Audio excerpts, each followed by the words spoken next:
Vamos a comenzar hablando de la cruz misma. Evidentemente que el protagonista y a quien contemplamos es a Cristo, pero vamos a hablar un momentito de la cruz. ¿Por qué? Porque hay enemigos de la cruz. No actualmente, también, desde el inicio. Hoy asistimos a la desaparición progresiva del símbolo de la cruz. A lo mejor aquí en México o en Centro, Sudamérica, ustedes no lo han notado tanto, pero los que nos ha tocado vivir en Europa, fuera el crucifijo de todos los colegios, fuera de todas las oficinas, fuera toda manifestación en la calle, con Cristos, no digamos imágenes de la Virgen, cosas, un rechazo a la cruz, el símbolo de la cruz. Desaparece de las casas de los vivos y de las tumbas de los muertos. Nos interesa más una fotografía, una fecha, y ya no queremos la cruz, preferimos unas flores. Y cuando digo que desaparece de las casas de los vivos, ¿a cuántas casas me han invitado? Entras y están preciosas, bien adornadas, y uno se pregunta, ¿y un crucifijo? En la sala, en alguna recámara, en algún lugar. Desaparece sobre todo del corazón de muchos hombres y mujeres a quienes molesta contemplar a un hombre clavado en la cruz. Esto no nos debe extrañar. Ya desde el inicio del cristianismo, San Pablo hablaba de falsos hermanos que querían abolir la cruz. Dice la carta a los Filipenses 3:18, porque son muchos, y ahora os lo digo con lágrimas, que son enemigos de la cruz de Cristo. En tiempos de Pablo, imagínense cómo está ahora. ¿Qué significa la cruz? Unos afirman que es un símbolo maldito. Otros, testigos de Jehová, por ejemplo, que no hubo tal cruz, sino que era simplemente un palo, y representan a Jesús crucificado con las manos así hacia arriba. Para otros, Cristo, el Cristo de la cruz, es un hombre derrotado, por decirlo así, para los paganos. El Corán enseña que Cristo no murió en la cruz. La cruz es símbolo de humillación y derrota, solo para aquellos que ignoran el poder de Cristo, el poder para cambiar la derrota en victoria, la muerte en vida y la cruz en camino hacia la luz. Por eso le puse poder y grandeza de la cruz, el poder para cambiar la derrota en victoria, la muerte en vida y la cruz en camino hacia la luz. Es parte de nuestro misterio pascual. Jesús, sabiendo el rechazo que iba a producir la predicación de la cruz, comenzó a manifestar a sus discípulos que él debía ir a Jerusalén y sufrir mucho, ser matado y resucitar al tercer día. Se lo dijo a los apóstoles, se lo dijo a los discípulos, paulatinamente lo iba diciendo. Hasta el punto que Pedro le tomó aparte y se puso a reprenderle, el discípulo al maestro. Lejos de ti, Señor, de ningún modo te sucederá esto. San Pedro, por esta incomprensión, no era maldad ni mucho menos, estaba apenas preparándolos, se llevó probablemente el regaño más feo que hay en todo el Evangelio. Apártate de mí, Satanás. A Herodes lo llamó zorro, vayan y díganle a ese zorro. A otros los llamó hipócritas, a los fariseos, hipócritas. Los llamó mentirosos, pero a nadie más que a Pedro, a la roca, al jefe de los apóstoles, le dijo, quítate de mi vista, Satanás, porque tus pensamientos no son de Dios, sino de los hombres. Mateo 16:21. Pedro ignoraba el poder de Cristo para transformar la muerte en vida. Pero qué curioso, 2000 años antes, Dios le había pedido a Abraham, toma a tu hijo al que amas llévalo al monte, al lugar que yo te diré, y sacrifícamelo. No hablaba de la cruz, hablaba de muerte. Tenía muchísimo más fe Abraham que Pedro. Abraham sabía, dice la carta a los Hebreos, que Dios podía perfectamente devolverle la vida, que Dios sacaba hasta de una piedra un hijo de Abraham. Pedro ignoraba esto, el poder de Cristo para transformar la muerte en vida. Por eso quiso apartarlo del camino de la cruz, pero Cristo le enseña que el que se opone a la cruz se pone del lado de Satanás. Ahora bien, les dije, los testigos de Jehová, los paganos, escándalo, locura para los griegos, para los mismos judíos. Para nosotros no es eso, pero para nosotros la cruz puede ser que haya perdido gran parte de su significado. Nosotros sí queremos la cruz, pero ¿qué cruz queremos? Yo voy cada año a Tierra Santa, ahorita pues por la pandemia no, pero voy 2 veces, me he llevado hasta 200 personas al año en 2 turnos. Y es interesante ver cómo la gente pide cruz de madera de olivo de Jerusalén, cruz de marfil, no tendrás de oro de 18 quilates. A mí de la plata me ensucia aquí, me saca ronchas, necesito 24 quilates. Nos encanta la cruz, pero ¿qué cruz? Satanás, el orgulloso y soberbio, odia la cruz porque Jesucristo, humilde y obediente, lo contrario, orgulloso y soberbio, humilde y obediente, lo venció en ella, en la cruz, humillándose a sí mismo. Estoy citando a Filipenses 2:8, humillándose a sí mismo, obedeciendo hasta la muerte y una muerte de cruz. Y así transformó la cruz en victoria, por lo cual Dios lo ensalzó y le dio un nombre que está sobre todo nombre. Se pueden imaginar la batalla en el momento de Getsemaní. El diablo tentando a Jesús, seguramente que lo estaba haciendo. Todos conocemos las 3 tentaciones de Cristo en el desierto. Pero ahí Cristo le quedaban 3 años de trabajo, de predicación, toda la vida pública. Él sabía de alguna manera el futuro, sabía perfectamente todo. Las 3 tentaciones no voy a decir que fueron sencillas. Convierte estas piedras en pan para que comas. Tírate del pináculo del templo, no te preocupes, te recogerán los ángeles.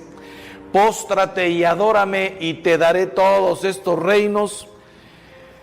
Nadie se puede meter en el alma de Cristo lo que realmente sintió, la dureza de la tentación, pero estaba comenzando, estaba además fresco, no le esperaba al día siguiente el martirio más brutal probablemente que se haya conocido en la historia de la humanidad. No, ni mucho menos.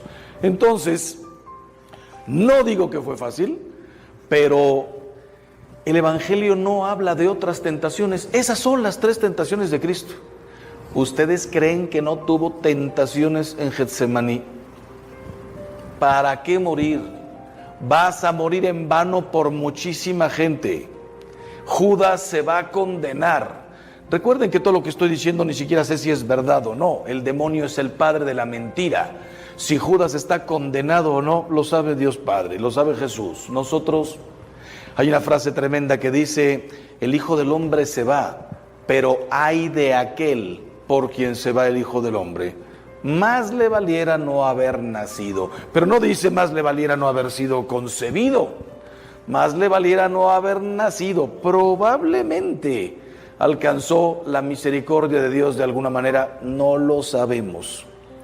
¿Qué tentaciones tan duras? ¿Cuánta gente se va a condenar? Se va a dividir tu iglesia.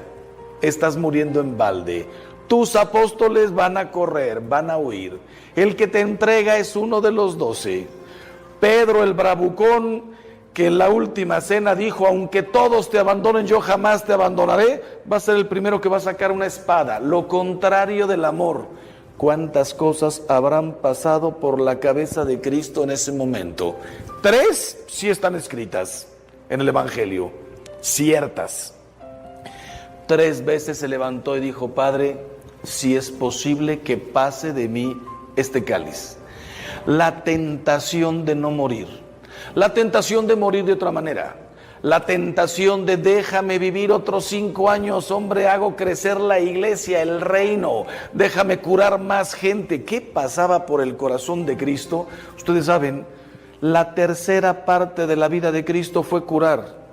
Yo ya he dicho en muchos lugares, si tuviera que pedirle un don a Dios, imagínense qué maravilla, tocar a una persona y curarla.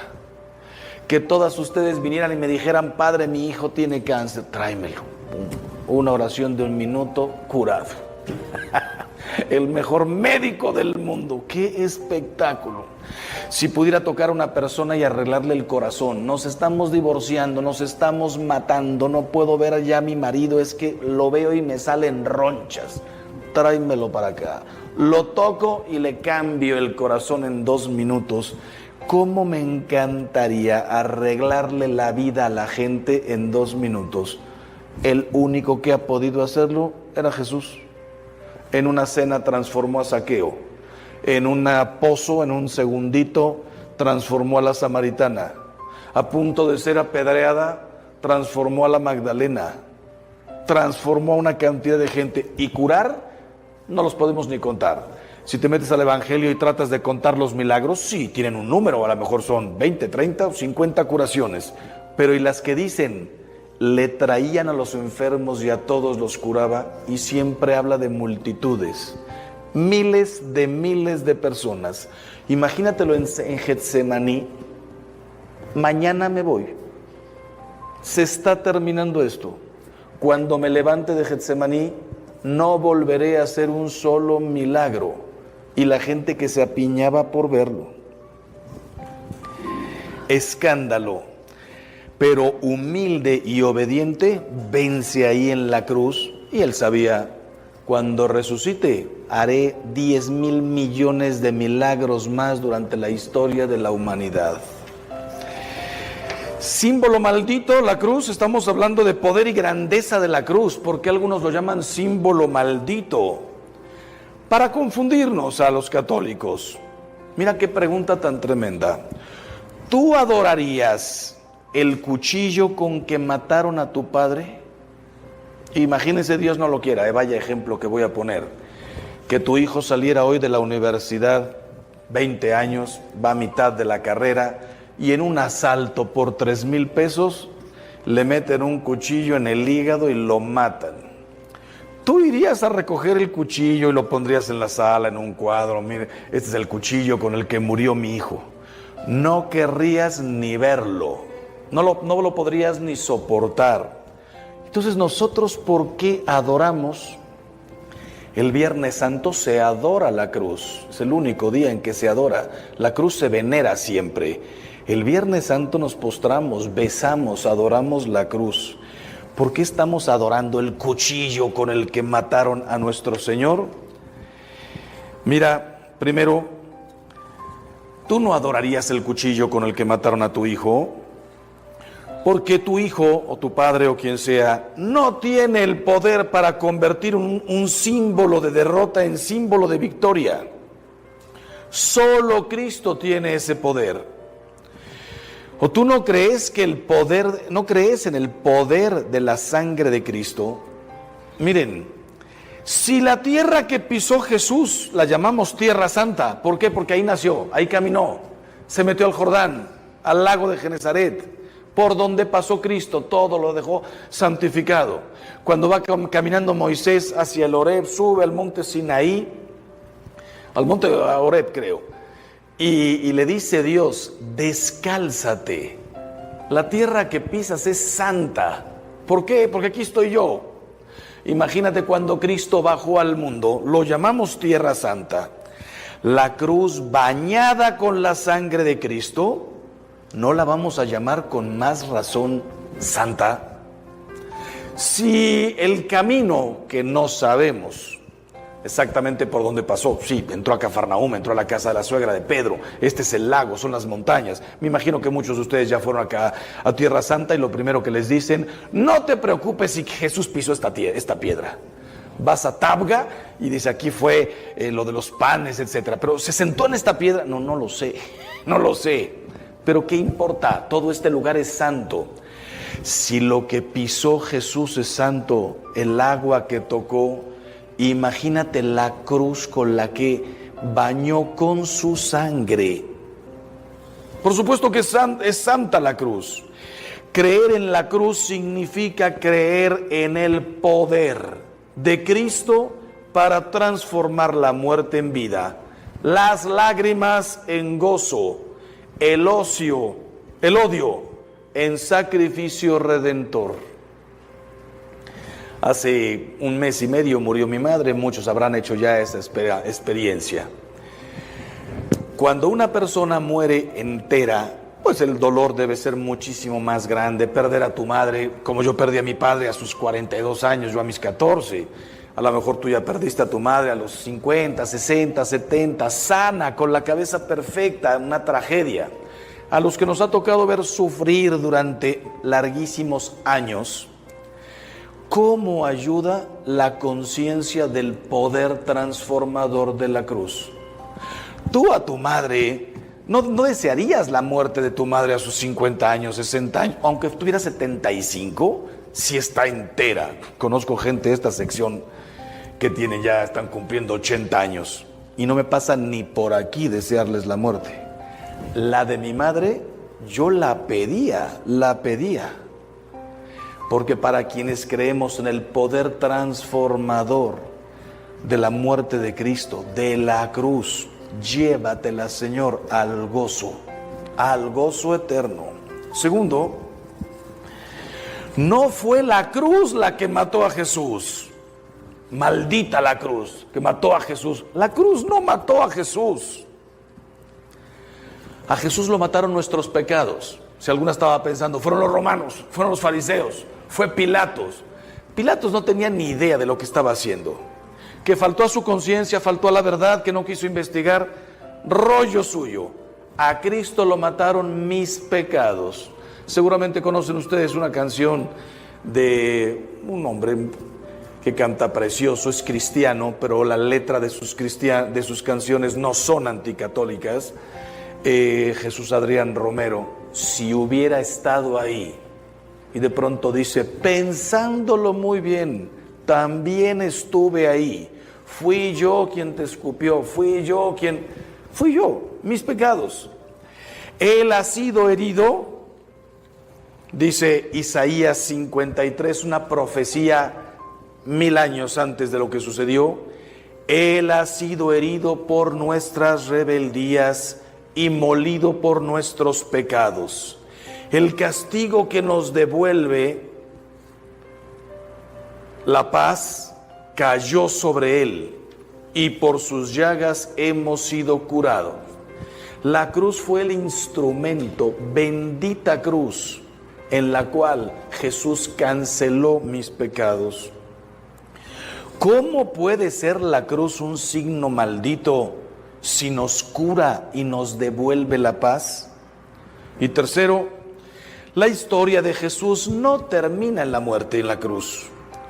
Cuando recordamos la cruz de Cristo, nuestra fe y esperanza se centran en el resucitado. La cruz no es el final. Por eso para San Pablo, la cruz es motivo de gloria. Gálatas 6:14. Si he de gloriarme en algo, es en la cruz. No en mis talentos, no en mis poderes. Imagínate que San Pablo dijera, me glorío de haber fundado 7 iglesias de la nada, 15 iglesias de la nada. He bautizado 10,000 gentes. He asistido a matrimonios. No, si en algo me tengo que gloriar, en la cruz de nuestro Señor Jesucristo. La cruz, poder y grandeza de la cruz, nos recuerda el amor divino. Tanto amó Dios al mundo que entregó a su Hijo único, para que todo el que crea en Él no perezca, sino que tenga la vida eterna. Juan 3:16. ¿Y cómo lo entregó? Desde luego desde el nacimiento, desde una vida difícil. Si nosotros tenemos vida difícil, Nuestra vida, la verdad es que es hermosísima, pero pasamos por muchas dificultades. Váyanse 2000 años atrás, los sufrimientos de Cristo no solamente fueron la cruz. ¿Qué haces tú cuando no hay luz en tu casa? Te quieres morir. Ahora que se han cerrado los establecimientos por la pandemia, en aquel tiempo no había establecimientos, no había nada, casitas, la montaña y el río. No había todos los servicios que tenemos. La cruz de Cristo no es solamente el último momento, la vida. Pero, ¿cómo nos lo entregó? Además de todo lo que dijo, en una cruz. La cruz es el recuerdo de tanto amor del Padre hacia nosotros y del amor mayor de Cristo que dio la vida por sus amigos. El demonio odia la cruz porque nos recuerda el amor infinito de Jesús. Les doy un primer consejo a ustedes y a todos los que nos están escuchando: persínate todo lo que puedas. Nos da a veces flojera bendecir los alimentos. Hacemos cruces que no significan nada. Llegas, ves el pollo echando humo, la carne y tal, y no sabes ni lo que hiciste. Te mueres de ganas ya por llegar al postre, lo que sea. Pasa una ambulancia. No sabes ni lo que estás haciendo. Qué diferente persinarse en el nombre del Padre y del Hijo y del Espíritu Santo. Saber que acabo de trazar una cruz que para los que lo vivieron en ese momento debió ser la cosa más tremenda, porque no sabían lo de la resurrección. A ellos los comprendemos. El instrumento de tortura. Todos los hebreos habían leído los cultos, sabían lo que decían los profetas. Maldito el hombre que pende de una cruz. Y estoy viendo a mi Señor ahí crucificado. Maldito Jesús colgado en una cruz. ¿Cómo? No lo podían entender. Nosotros que llegamos después y ellos que les tocó también la resurrección, ahora sí comprendieron todo. ¿Y por qué el demonio odia la cruz? Porque a mí personalmente y a ti nos recuerda el amor infinito de Jesús, que pudo haber muerto en la flagelación, pudo haber no querido que lo ayudaran en el Vía Crucis. Cayó 3 veces, que sepamos, probablemente fueron más. Pudo perfectamente haberse rendido en el Vía Crucis. Si aceptó humildemente, no puedo cargar esta cruz yo solo. Un acto de humildad. El Todopoderoso no pudo. El que había llevado sobre sus hombros todo el mundo no podía con la cruz. El que había sostenido a toda la gente, había curado a todos, no se pudo cerrar una sola herida del hombro, de las rodillas, de nada. No quiso milagros espectaculares, hizo un milagro precioso. El de la compañía, el de la ayuda, el del servicio, el de la humildad. Ayúdame, no puedo más. ¿Te imaginas a Jesús diciendo no puedo más? Para que cuando tú y yo pasáramos por las mismas, no puedo más ver a mi madre así, no puedo ver a mi hijo, no puedo ya verme a mí mismo como estoy, ya no puedo más. Lo dijo Jesús, que quiso ser igualito a nosotros, menos en el pecado. Pero en el cansancio, en el dolor, en todo, me recuerda el amor infinito de Jesús, que con tal de llegar hasta la cruz, se dejó ayudar. La cruz nos recuerda los mandamientos, poder y grandeza de la cruz. La cruz es signo del amor indivisible al Padre y al prójimo. ¿Por qué digo los mandamientos? Porque dice... dijo Jesús, el que ama a Dios y a su hermano ya cumplió con todo, con la ley y los profetas. Para nosotros que nos digan cumplir con la ley y los profetas, si no lo has estudiado, te parecería una expresión así como, ¿qué significa cumplir con la ley y los profetas? Para los israelitas que lo estaban escuchando, era todo. ¿Qué significa la ley? Génesis, Éxodo, Levítico, Deuteronomio, Números, todos los mandamientos y las 20,000 cosas más que estaban escritas ahí. más las complicaciones de los judíos de lavarse hasta los codos, vasos, esto, lo otro, cuántos pasos dar, toda la ley. ¿Y qué son los profetas? Los profetas mayores y menores, todo lo que se dijo, todo lo que se profetizó sobre Cristo, sobre el pueblo, sobre el amor de Dios a todos nosotros. Nosotros tenemos hoy mucho más libros, tenemos todo el Nuevo Testamento. En tiempos de Jesús eran los 5 del Pentateuco, los históricos y los profetas. Y dice Jesús, el que ama a Dios y a su hermano ya cumplió con toda la ley y con los profetas. Olvídate de si te lavas, no te lavas, eso es higiene. Olvídate de si caminas o no caminas. Disfruta el domingo con tu familia y no cuentes los pasos que das. Y vete a la montaña si lo que importa es el amor. No sé si han ido a Tierra Santa, si les ha tocado en el sábado subirse en un elevador y que se va parando piso por piso, porque no puedes ni tocar con el dedo el botón del elevador. ¿Y quién hizo esas reglas? Dios. Se las dictó a Moisés en el Sinaí. Le dijo Moisés, tú no sabes lo que es un elevador, pero un día habrá elevadores.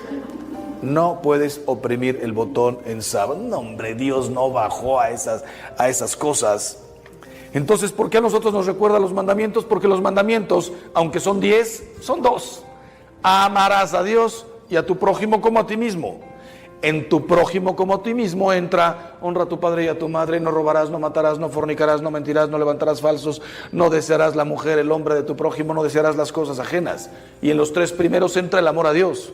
Amarás a Dios, no tomes su nombre en vano y santifica las fiestas.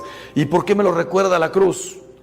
El travesaño vertical que como flecha apunta al cielo representa el amor que debemos a Dios. El travesaño horizontal abierto como 2 brazos. Jesús no quiso morir así, como dicen los testigos de Jehová, quiso morir así. Lo permitió.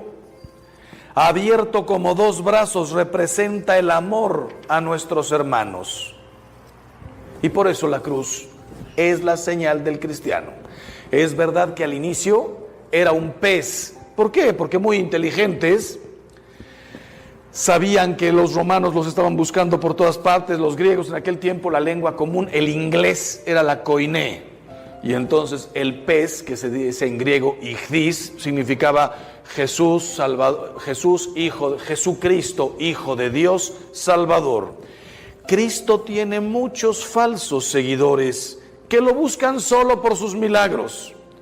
Pero como Él no se deja engañar, Juan 6:64, por eso advirtió, el que no tome su cruz y me siga, no es digno de mí. Por eso la cruz es la señal del cristiano. No los peces, no los panes, no el cordero, aunque todo nos sirve para evangelizar. Pero la cruz del cristiano, ¿qué me distingue? El cordero también lo usaban los judíos. Solamente que Jesús vino y cambió todo y dijo, yo soy el único, el verdadero cordero. Los griegos hablaban del phos, luz, importantísima palabra para los griegos. Llega Jesús y dice, yo soy la luz del mundo.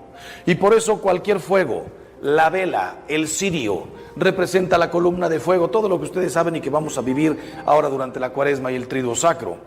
Pero Jesús se lo apropia todo para Él y el único distintivo que no tiene nadie. Los griegos no podían tenerlo, los judíos tampoco, a nadie se le hubiera podido ocurrir que un instrumento de tortura se convirtiera en nuestro distintivo, porque nosotros sabemos que no es un signo de tortura, sino el símbolo de nuestra redención. ¿Por qué dije Juan 6:64? Porque vieron los milagros. Dice Jesús, ustedes me siguen porque les di a comer pan, porque multipliqué panes y peces. Me siguen porque ven todos los milagros que hago. Pues ¿saben qué? No quiero que me sigan por eso. El que no toma su cruz y me sigue, no es digno de mí. En la segunda parte, cuando termine esto, vamos a hablar de las cruces personales. Y desde luego salta la objeción. Dice la Biblia, maldito el que cuelga del madero. ¿Cómo respondemos los católicos a esto? Los malditos que merecíamos la cruz por nuestros pecados somos nosotros, pero Cristo, el bendito, al bañar con su sangre la cruz, la convirtió en camino de salvación.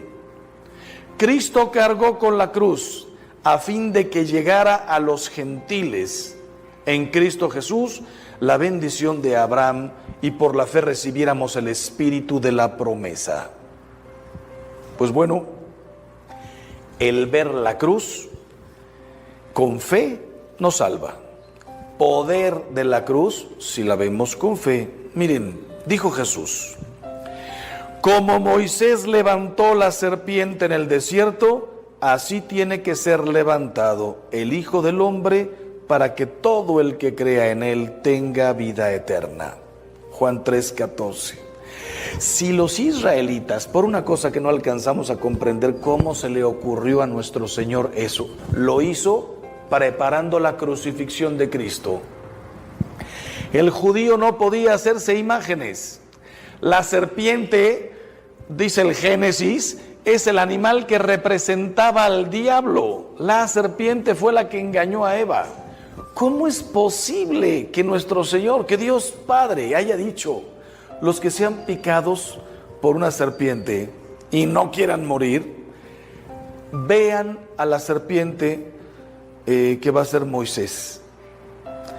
No pudo ser un cordero, algo que significaba redención. No pudo ser una imagen del arca de la alianza. Vean el arca, una arca nueva hecha de acero para que se conviertan. Cristo podría haberse evitado la cruz y redimirnos en el lago, y hubiera sido precioso, y tendríamos en todas las paredes de nuestras casas una imagen del lago y Jesús caminando sobre las aguas. No fue lo importante. Podría ser la imagen de Cristo repartiendo el pan y repartiéndolo, importantísimo símbolo de la Eucaristía, después sacramento. Nada. Quiso que fuera la cruz. La cruz. Y decía yo, y en el Antiguo Testamento, la serpiente. ¿Podía haber algo más escandaloso y más feo que voltearse a ver a una serpiente para quedar curado? Te voy a hacer una pregunta horrible, pero lo tengo que hacer.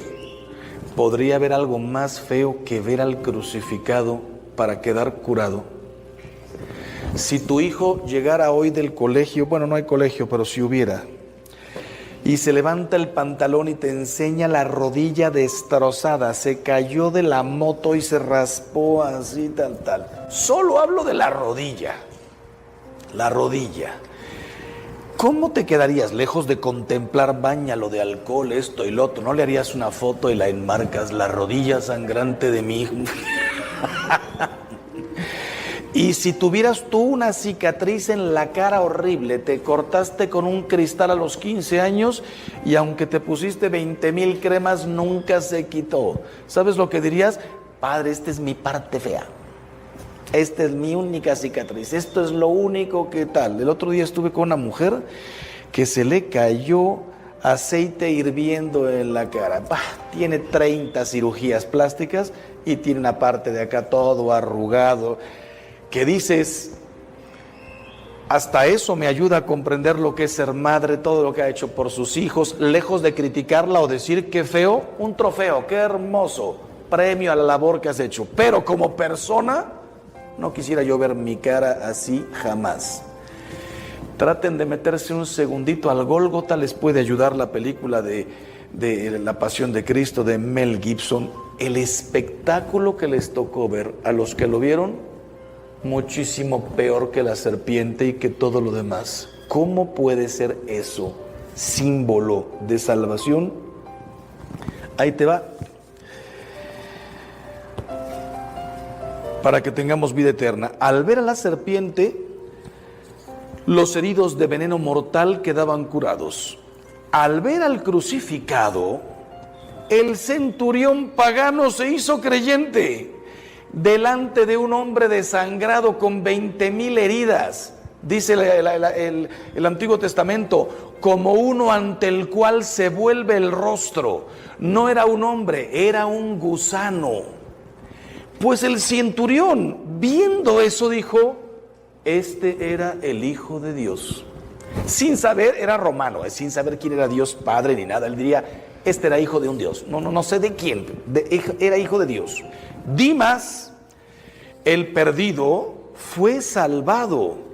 Y el discípulo que se convirtió en testigo, San Juan, viendo San Juan al pie de la cruz, ese espectáculo horrible, y se convirtió en testigo y escribió el Evangelio y el Apocalipsis. La cruz es fuerza de Dios, poder y grandeza de la cruz, fuerza de Dios, porque la predicación de la cruz es locura para los que se pierden, como Gestas, el otro ladrón, que maldijo su cruz y acusó a Cristo crucificado de ser un hombre débil e impotente para bajar de la cruz. Tú que salvaste a todos, bájate y sálvanos, impotente, derrotado.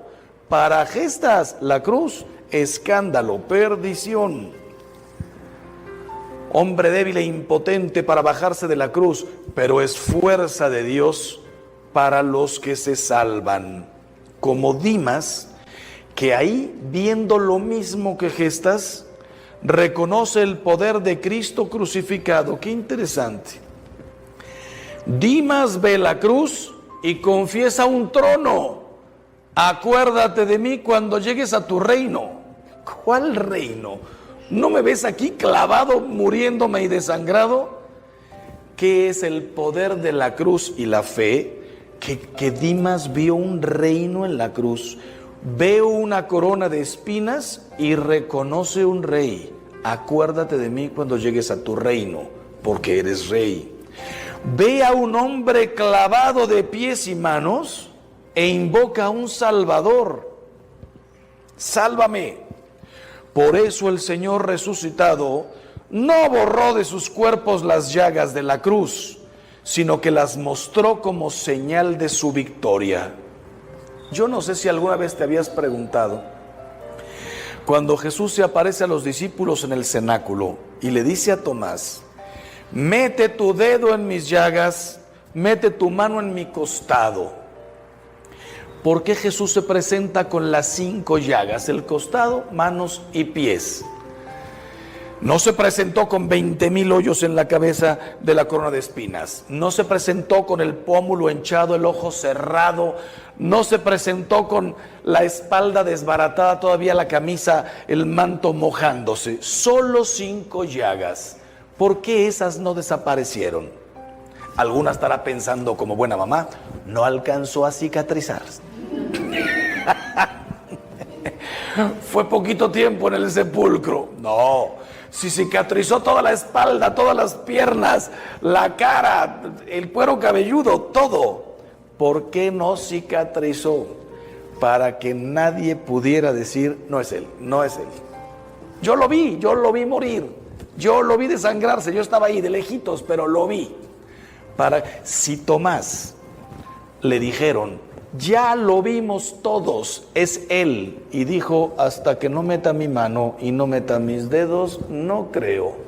Se le tuvo que aparecer Jesús para decirle: soy yo, mete tu mano en mi costado, no es otro, soy yo.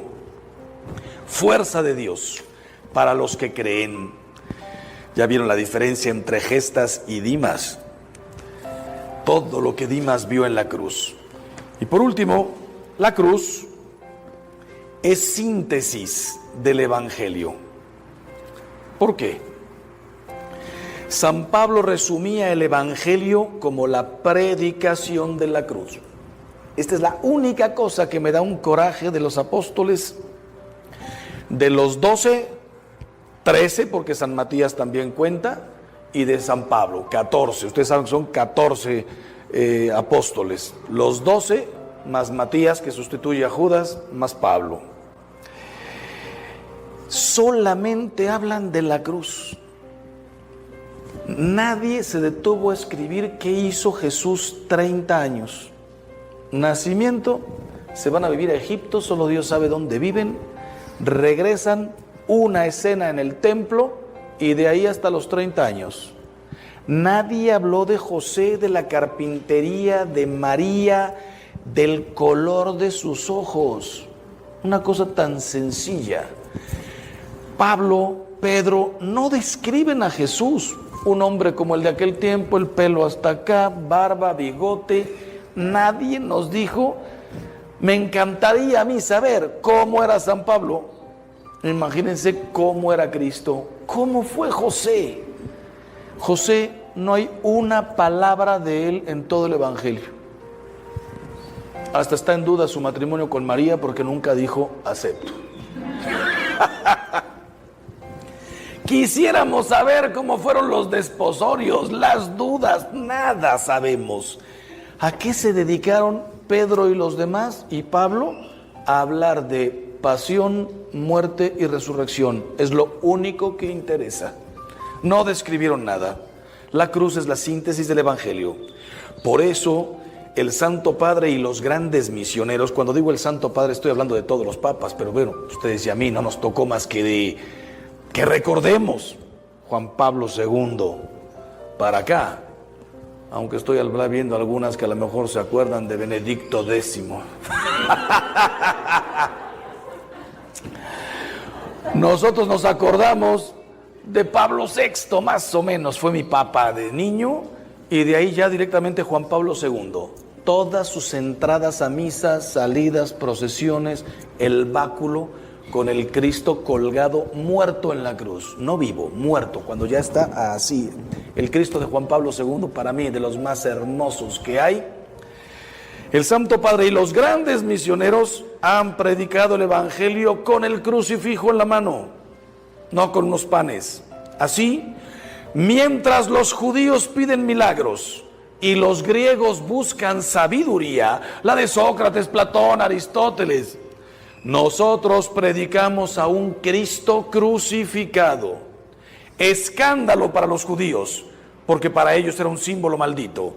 Necedad para los gentiles, porque para ellos era señal de fracaso. Mas para los llamados, un Cristo, fuerza de Dios y sabiduría de Dios. 1 Corintios 23. Hoy hay muchos católicos que, como los discípulos de Maús, se van de la iglesia. ¿Los discípulos de Maús se fueron de la iglesia? No, se fueron de la cruz, se fueron de Jerusalén tristísimos, porque creen que la cruz es derrota. A todos ellos Jesús les sale al camino y les dice, como a los de Maús: ¿no era necesario que el Cristo padeciera eso y entrara en su gloria? Léanse cuando termine el retiro Lucas 24, todo el encuentro de Emaús. La cruz es pues el camino a la gloria, poder y grandeza de la cruz, el camino a la luz. El que rechaza la cruz no sigue a Jesús. Mateo 16, 24. ¿Y por qué les dije también que la cruz resume todo el Evangelio? Por una parte, porque los mandamientos son dos: amar a Dios y al prójimo. Y ahí está, tú ves una cruz y sabes que tienes que amar a Dios y tienes que amar a todos nuestros hermanos. Pero además, sorpresa, es una síntesis la cruz de las bienaventuranzas. Bienaventurados los pobres de espíritu. Jesús desnudo en la cruz. No sé si se han leído el libro de María Valtorta, yo lo recomiendo mucho. Hubo un tiempo en que la iglesia lo vio como con cuidado, porque aunque María Valtorta fue una santa, no está canonizada, pero saben que se pasó 40 años en cama. Todos los Viernes Santo le sangraba el costado, no tuvo un centavo, nadie vendió ceniceros, llaveros y espejitos de María Valtorta, no fue un negocio, no fue nada. 40 años de sufrimiento.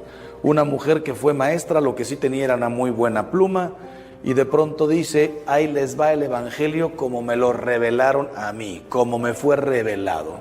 Y como se usó la palabra revelación, la revelación terminó con Cristo. Pues a mí se me reveló así. No, entiende, la revelación terminó con Cristo. No hay más revelaciones. Pues a mí se me reveló así.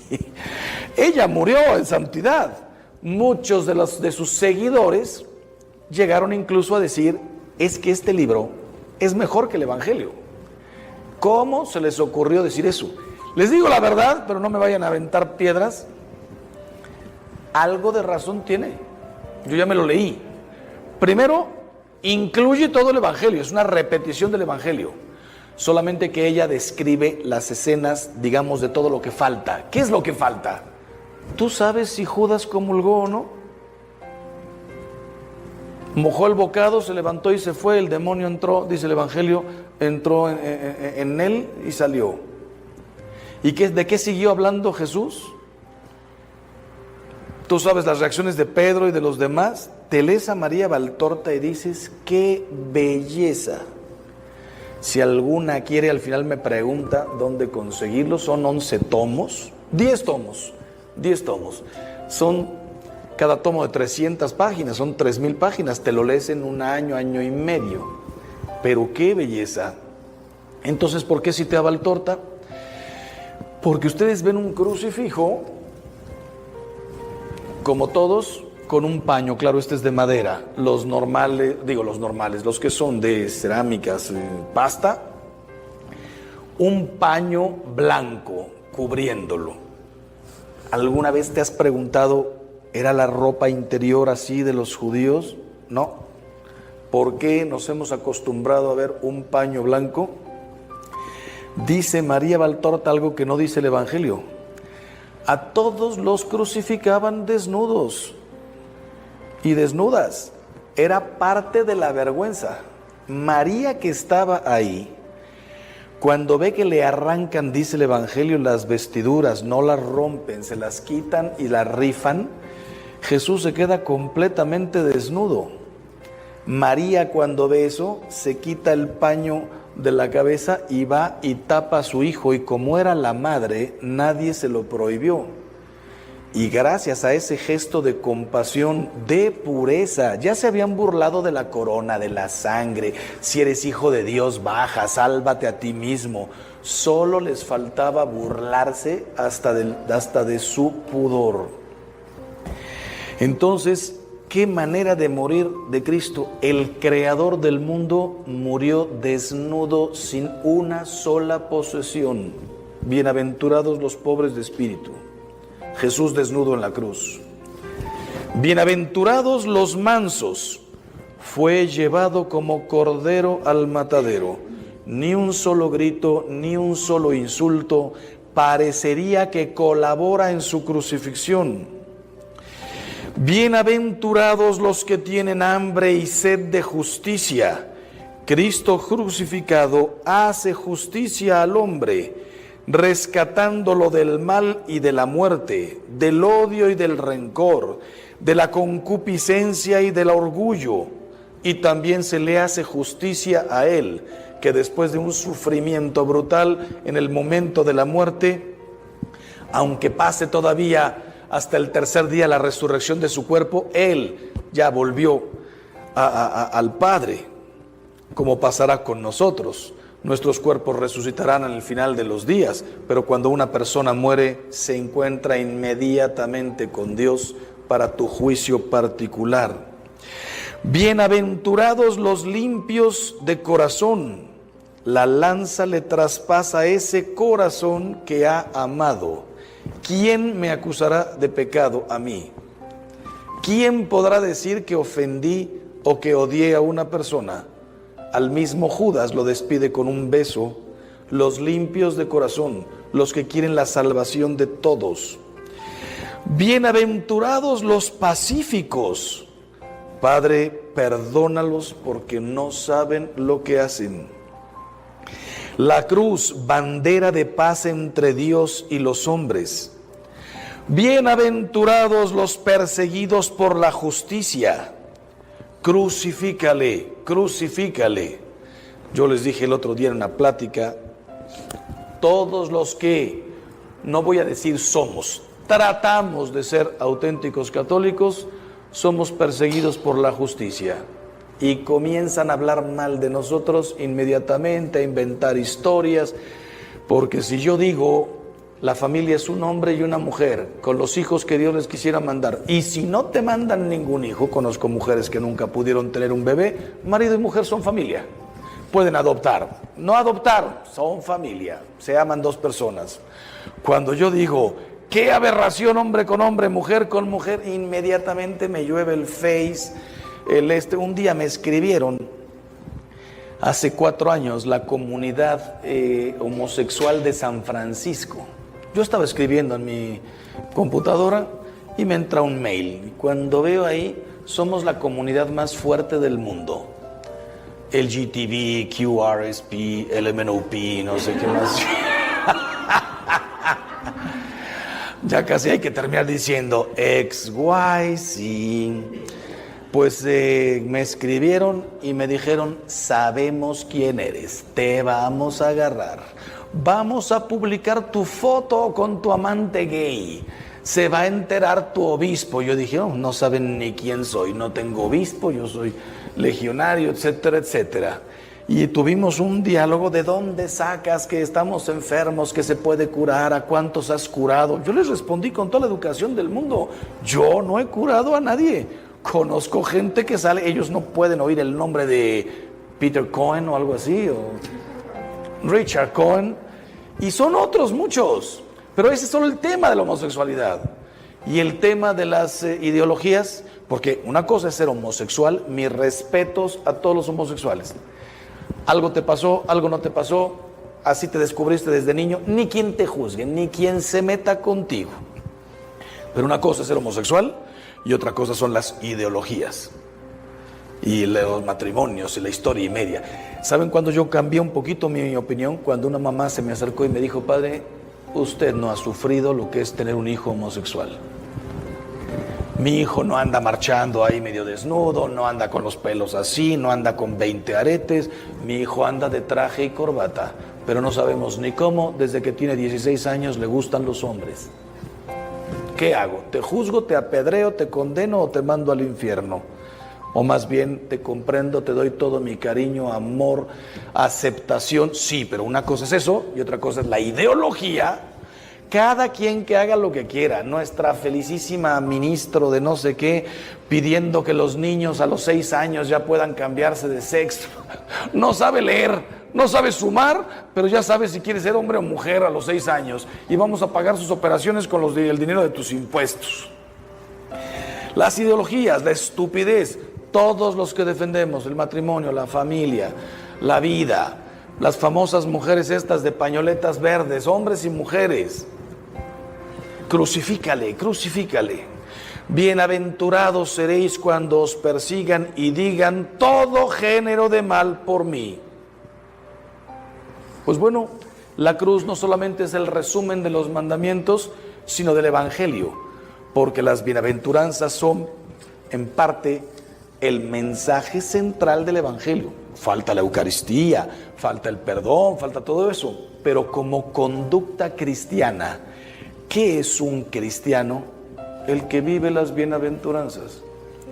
Y la cruz, ahí Cristo, es el pobre, el perseguido, el calumniado, el pacífico, el que perdona, el que redime, el que todo lo que dicen las bienaventuranzas.